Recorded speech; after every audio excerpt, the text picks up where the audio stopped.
Hi, welcome to episode 5. So ఈరోజు ఏం జరిగిందో చూద్దామండి. సో నిన్న మొత్తం అందరూ కార్నర్ చేశారు కదా సంజనాని నామినేషన్స్లో. సో ఈరోజు అది కంటిన్యూ అవుతుందా, లేదంటే వేరేది ఏమన్నా ఎగ్జైటింగ్ అనిపిస్తుందా, లేకుంటే అదే సోది ఉంటుందా చూద్దాం ఈరోజు ఏం జరిగిందో. సో ఓపెన్ చేస్తే సో బరిని కన్వర్జేషన్ స్టార్ట్ చేసినమాట. సో ఇదంతా మన వాళ్ళు నా వాళ్ళు అనుకుని ఇన్ని రోజులు ట్రావెల్ అయ్యాను. సో వాళ్ళు వేరు మనం వేరని. కాకపోతే ఇక్కడి నుంచి లీక్లు వెళ్తున్నాయి కామనర్స్కి, అదే ఓనర్స్కి. సో మనం మాట్లాడుకున్నది కూడా వాళ్ళకి లీక్ అయిపోయింది.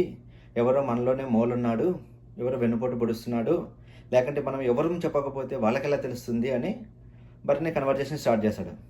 దానికి తనుజ ఉండి లేదు, ఇది ఇప్పుడు ఇలానే ఉండదు, ఇంకా సీజన్ అయిపోయే కొద్దీ వాళ్ళు కొంతమంది ఇక్కడికి వస్తారు, మనం ఓనర్స్ లాగా అక్కడికి వెళ్తాము, సో ఇలానే కంటిన్యూ అవ్వదు, సో అందరూ మిక్స్ మ్యాచ్ అవుతారు అంటే బర్ని ఉండి లేదు అలా జరుగుతుంది, కాకపోతే ఎవరి గేమ్ వాళ్ళు స్టార్ట్ చేశారు, నా గేమ్ కూడా నేను స్టార్ట్ చేస్తానని చెప్పేస్తున్నమాట. సో ఈ కన్వర్జేషన్ ఇలా జరుగుతా అంటే మన సంజన ఉంది కదా, సో తనుజ నువ్వేమన్నా చెప్పావా అని అడుగుద్ది. అందరూ సంజనాన్ని వేసుకుంటారు మళ్ళీ. ఎందుకు ఇంత ఇక్కడ 9 మంది ఉన్నాం కదా, 9 మందిని అడగచ్చు కదా, నువ్వు తనుజానే ఎందుకు అడుగుతున్నావు అంటే నేను ఊరికే అడుగుతున్నాను అంటది అనమాట. దానికి అందరూ మళ్ళీ సీరియస్ అవుతారు తనుజ మీద, సంజన మీద. అక్కడ కామనర్స్ ఏమో అది ఓనర్స్, సో అక్కడ వాళ్ళు డిస్కషన్ జరుగుతుంటారు. సో ముగ్గురు ఎక్స్పోజ్ అయిపోయారు, వాళ్ళు దొంగలు, తెలిసినా కూడా చెప్పట్లేదు, సో మనం కూడా చాలా జాగ్రత్తగా ఉండాలి, అసలు వాళ్ళని ఇంట్లోకి రానివ్వకూడదు అని. సో దానికి మర్యాద మనీష్ ఏమంటాడు, నేను ఒక రూల్ పెట్టాను కానీ మీరే బ్రేక్ చేస్తున్నారు అది, సో వాళ్ళంతా ఫేక్గా ఉంటున్నారు అని. దానికి ప్రియా ఏమంటుందంటే నేను కూడా ఓనరే కదా, నా ఇష్టం వచ్చిన నేను ఉంటాను అంటుంది అనమాట. సో అక్కడ చిన్న ఆర్గ్యుమెంట్ జరుగుతుంది ప్రియాకి మనీష్కి. అంతా సోదే ఆర్గ్యుమెంటే ఇది. సో దాంతో ఓనర్స్ అందరూ ఒక డెసిషన్ తీసుకుంటారు, ఇంకా టెనెంట్స్ అనే వాళ్ళు ఎవరు లోపలికి రాకూడదు మన పర్మిషన్ లేకుండా, అసలు లోపలికే రాకూడదు. ఇంకా బ్యాటరీస్ కానీ ప్లేట్స్ వాష్ చేసుకోవడం కానీ దానికోసమే రావాలి. ఈవెన్ వాటర్ కావాలన్నా వాళ్ళు బ్యాటరీస్ కోసం వచ్చినప్పుడు ఫిల్ చేసుకొని పోవాలని రూల్స్ పెడతారనమాట. ఇది కొంచెం ఆడనిపిస్తుంది, ఎందుకంటే యువతల వాళ్ళు సెలబ్రిటీస్, వాళ్ళు ఎన్నో చూసింటారు, వీళ్ళు వాళ్ళకు ఎంత లేదన్నా ఎంత టెనెంట్స్ అని మాత్రం అంత చాలా ఆడుగా అనిపించింది ఆ రూల్స్ అన్ని. ఎందుకంటే సీజన్ మొత్తం వీళ్ళే ఉండరు కదా ఓనర్స్గా, టెనెంట్స్ ఓనర్స్ అవుతారు, ఓనర్స్ టెనెంట్స్ అవుతారు. సో వీళ్ళు రూల్స్ ఆడుగా అనిపించింది. కాకపోతే ఒక చిన్న డిస్కషన్ జరుగుతుంది అక్కడ. సో మీరు రావడానికి వెళ్ళలేదు, ఎలాగో బ్యాటరీస్ చేంజ్ చేయడానికి 3 times వస్తున్నారు, ప్లేట్స్ వాష్ చేయడానికి 3 times వస్తున్నారు, ఆ 6 times వాటర్ కూడా తెచ్చుకోండి, ఇంకేమైనా అడిషనల్గా కావాలంటే మమ్మల్ని అడగండి, నేను తీసుకొస్తాము, కాకపోతే మీరైతే రాకూడదని పవన్ చాలా ఆడ్గా బిహేవ్ చేస్తాడు ఆ సీన్లో మాత్రం. కట్ చేస్తే మళ్ళీ మార్నింగ్ అవుతుంది. సో అందరూ మార్ మార్ మార్ మార్ దక్కర మార్ అని సాంగ్ పెడతారు బిగ్ బాస్. సో అందరూ చాలా ఎనర్జెటిక్గా డ్యాన్స్ చేస్తారు. సృష్టి మాత్రం బాగా చేస్తుంది, ఎలాగో తను డాన్సర్ కాబట్టి. సో ఇంకా కట్ చేస్తే కూడా సుమన్ శెట్టి ఉన్నాడు కదా, ఈరోజు సుమన్ శెట్టి కూడా కొంచెం స్పేస్ దొరికింది. సో అతని సీక్రెట్స్ ఎవరో దొంగేసింటారు. సో అందరిని అడుగుతూ ఉంటాడు, నా సీక్రెట్స్ ఎవరైనా చూసారని. సుమన్ శెట్టికి ఆల్రెడీ హింట్ ఇచ్చింటాడు మర్యాద మనీష్. సో ఈరోజు నీకు కావాల్సిన ఇంపార్టెంట్ ఇవి అది కనపడవు, చాలా జాగ్రత్తగా పెట్టుకోని. కాకపోతే అప్పటికి అర్థం కాదు సుమన్ శెట్టికి, కాకపోతే చూస్తే తర్వాత సీక్రెట్స్ అనేవి ఉండవు. సో దాంతో ఇమాన్యుల్ నుండి అందరిని అడుగుతున్నావు, సంజనాన్ని కూడా అడుగు అంటుంది. అడగమంటే వాడు అడగడు, తర్వాత కొద్దిసేపు బాగా అడుగుతాడు, నాకేం అవసరం అండి నీకు సీక్రెట్స్ దొంగతనం చేయడానికి, నేనేమన్నా తాగుతానా అంటది. ఎంతసేపు అడిగినా చెప్పదనమాట.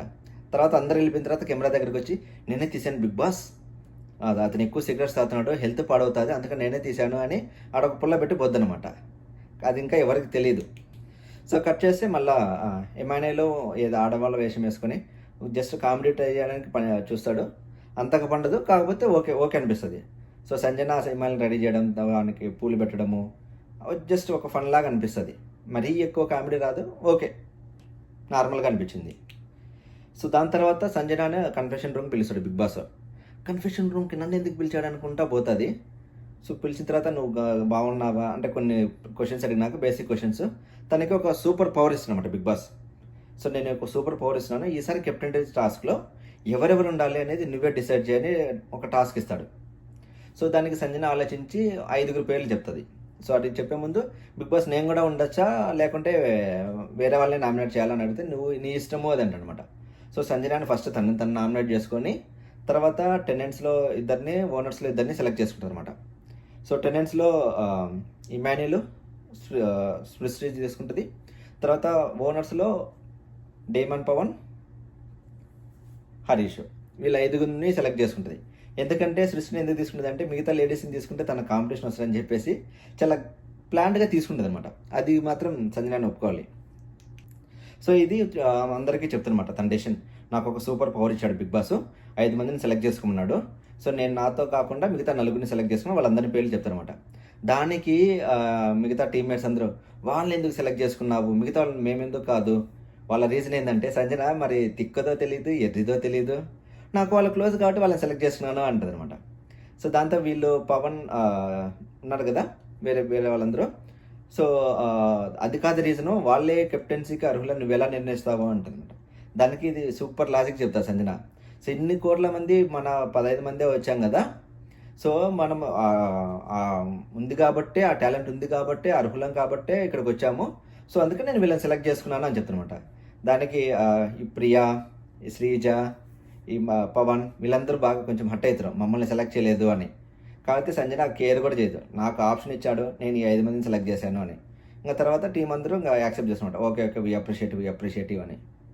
సో పక్క సుమన్ శెట్టి ఏమో మేడం నా ఏమైనా చూసారా మేడం నా ఏమైనా చూసారా మేడం అంటే, నాకేం అవసరం అండి మీ చూడడం, నేనేం చూడలేదండి మీ అంటుంటుంది. సో అక్కడ బాగా ఏడిపిస్తుంటుంది సుమన్ శెట్టిని మాత్రం. ఇట్లా సుమన్ శెట్టి కొంచెం స్క్రీన్ స్పేస్ బాగా దొరికినట్టుంది. సో కట్ చేస్తే డస్ట్బిన్లో ఒక చపాతీ పడుతుంది అనమాట.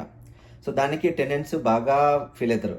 సో అది డస్ట్బిన్లో పడేసే బదులు మాకు ఇవ్వచ్చు కదా, ఫుడ్ అని మేము ఏడుస్తున్నాం కదా, మాకు ఇవ్వచ్చు కదా, డస్ట్బిన్లో పడేయడం వల్ల యూజ్ ఏంటి అని. దానికి తనుజ ఒక క్లాస్ లాగా బిగుతుంది, మీకు ఏమైనా చెప్పాలంటే మాకు భయం వేస్తుంది, మీరు నేను ఏం చెప్పినా కూడా మీరు గొడవలాగా తీసుకుంటున్నారు, మీరు పాజిటివ్ వేలో తీసుకోవట్లేదు, సో మేము చెప్పలేకపోతున్నాం మీకు అని ఓనర్స్ మీద కొంచెం చెప్తానమాట, అలిగేషన్ లాగా పెడుతుందన్నమాట. సో దానికి టెనెంట్స్ చెప్పేదాన్ని బట్టి ఓనర్స్ ఏమనరు, కాకపోతే లాస్ట్లో మనిషి వచ్చి అది ఎంగిలే ఉంటుంది, అందుకని మేము ఇవ్వలేదు మీకు అని అంటమాట. సో మీరు ఇస్తే కదా తెలిసేది, మాది ఎంగిలో కాదు, మేము తినేవాళ్ళం కదా అని వీళ్ళు కొంచెం ఫీల్ అవుతారు. తర్వాత భరణి ఇన్వాల్వ్ అయ్యి కొంచెం క్లాస్ బిగుతారన్నమాట, మీకు అలా ఎలా పడేస్తారు, మాకు అవన్నీ వచ్చు కదా, అది పాజిటివే కదా మీకు, అలా పడేయడం వల్ల మీకు వచ్చే యూజ్ ఏంటి అని. సో దానికి మర్యాద మనిషి చాలా ఫీల్ అవుతారు వాళ్ళు వెళ్ళిపోయిన తర్వాత. టైం చూసి కొట్టారు వాళ్ళు, ఇది సెకండ్ టైం నాకు, ఎందుకంటే ఆ చపాతీ పడేసింది వాడే, మనీష్ అనేవాడే. సో టైం చూసి కొట్టారు నాకు, సో నన్ను పాయింట్అవుట్ చేశారు, ఇక్కడ నేను పడేసినట్టు నన్ను బ్యాడ్గా చూపించడానికి ట్రై చేశారని వాడు కొంచెం ఫీల్ అవుతాడు. తర్వాత కెప్టెన్సీ టాస్క్ కోసం అందరినీ పిలుస్తాడు. సో కెప్టెన్సీ టాస్క్లో ఉన్న వాళ్ళకి మాత్రం 5 మంది మాత్రం సోఫాలో కూర్చోమని మిగతా వాళ్ళందరినీ నిలబడమంటారు అనమాట. సో కెప్టెన్సీ టాస్క్లో ఉన్న వాళ్ళందరికీ ఒక బ్యాట్ లాగేస్తారు, దాంట్లో ఎస్ నో సింబల్స్ ఉంటాయి, మిగతా వాళ్ళకి నెంబర్స్ ఇస్తాడు. సో అదేంటంటే, సో ఒక్కొక్క నెంబర్ను ముందుకు వచ్చి ఎవరు ఓటేస్తే వాళ్ళు వాళ్ళ టీంలోకి తీసుకోవచ్చు అనమాట. సో ఫస్ట్ సుమన్ శెట్టి వస్తాడు. సో అతన్ని ఎవరు ఓకే చెప్పరు. సో తను ఎవరి టీంలో ఉన్నాడో సో తను ఎలిమినేట్ అయిపోతాడు. సో నెక్స్ట్ భరణి వస్తాడు. భరణి అందరికీ భరణికి అందరూ ఓటేస్తారు, కాకపోతే భరణి ఒక్కరిని చూజ్ చేసుకోమంటాడు బిగ్ బాస్. సో భరణి వచ్చేసి ఇమాన్యుల్ని చూజ్ చేసుకుంటాడు, ఎందుకంటే వాళ్ళిద్దరు క్లోజ్ కాబట్టి.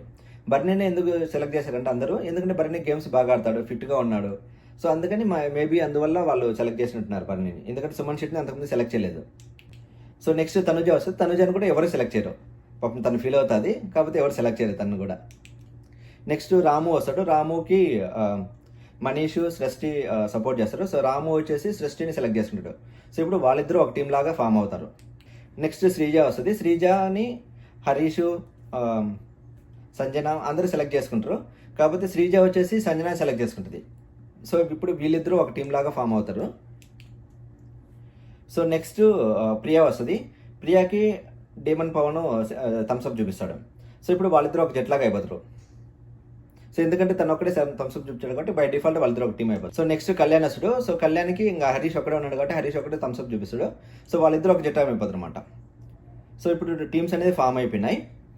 ఈ టీమ్స్ అనేది ఫామ్ అయిన తర్వాత ఇంకా టెనెంట్స్లో డిస్కషన్ ఏంటంటే, సో సంజన కొంచెం వాళ్ళకి ఫేవర్గా ఉంటుంది, సో తన కెప్టెన్సీ అయినా వాళ్ళకు కూడా ఫేవర్ అవుతుంది, మన ఒక్కరికే ఫేవర్గా ఉండదు. సో సంజన కాకుండా మిగతా ఇద్దరిలో ఎవరైనా కూడా మనకే బెనిఫిట్ అవుతుంది.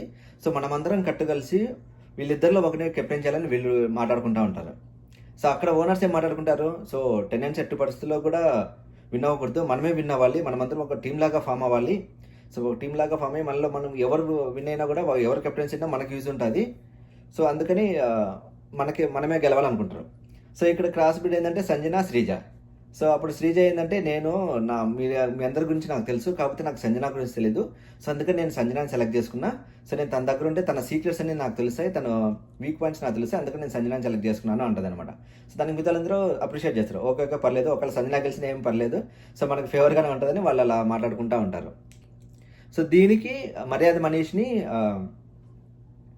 మానిటర్కి పెడతాడు. సో తను మొత్తం చూడాలి, ఒక అంపైర్ లాగా అనమాట. సో మనీష్ సంచాలకుడికి వచ్చినప్పుడే ఇంకా కొంచెం అర్థమైపోద్ది మనకు. సో అతను ఎలాగో ఓనర్స్కి ఫేవర్గా ఉంటాడు, టెనెంట్స్కి ఫేవర్గా ఉన్నాడు, కాకపోతే ఎలా చేస్తాడు అని చూడాలి. సో స్టార్టింగ్లో ఏంటంటే సో నేను చాలా న్యూట్రల్గా ఉంటాను, నేను ఎవరి వైపు ఉండను అని కొంచెం డ్రామాలు వేస్తాడు. కాకపోతే లాస్ట్కి వాళ్ళ పక్కనే డ్రామా మొగ్గుతాడు. చూద్దాం. సో కెప్టెన్సీ టాస్క్లు గెలవడానికి వీళ్ళు కంటెస్టెంట్స్ అందరూ సో అక్కడ రోప్ లాగా పెడతారనమాట వాళ్ళకి. మొత్తం దానికి మేకులు ఉంటాయి. సో దాని మీద నిలబడాలి. సో ఎవరైతే కిందికి దిగుతారో వాళ్ళు అవుట్ అయినట్టు, అలా లాస్ట్ వరకు ఎవరు ఉంటారో వాళ్ళు విన్ అయినట్టు అనమాట. సో ఫస్ట్ పవన్ పిలుస్తారు. గ్రీన్ వచ్చినప్పుడు అది తీసేయాలన్నమాట మేకు. సో పవన్ వెళ్ళి డైరెక్ట్గా రాము కింద ఉండేది పీకేస్తారనమాట. అది తెలిసిందేగా. సో ఓనర్స్ టెనెంట్స్ని టార్గెట్ చేస్తారని సో తీసుకెళ్ళి మనీష్కి ఇస్తాడు. సో నెక్స్ట్ సృష్టిని పిలుస్తారనమాట. సృష్టి కూడా వెళ్ళి గ్రీన్ వచ్చినప్పుడు ప్రియా కాళ్ళ కింద ఉండేది లాగేస్తాను అనమాట. సో దానికి ప్రియా కొంచెం అట్ అవుతుంది. చెప్పొచ్చుగా నేను కాళ్ళు ఎత్తేదాన్ని, నువ్వు అలా లాగితే ఎలా అని. సో అక్కడ కొంచెం చిన్న ఆర్గ్యుమెంట్ లాగా అవుతుంది, కాకపోతే ఓకే కాంప్రమైజ్ అయిపోతారు అందరూ. సో నెక్స్ట్ ఇమాన్యుయల్ని పంపిస్తారనమాట.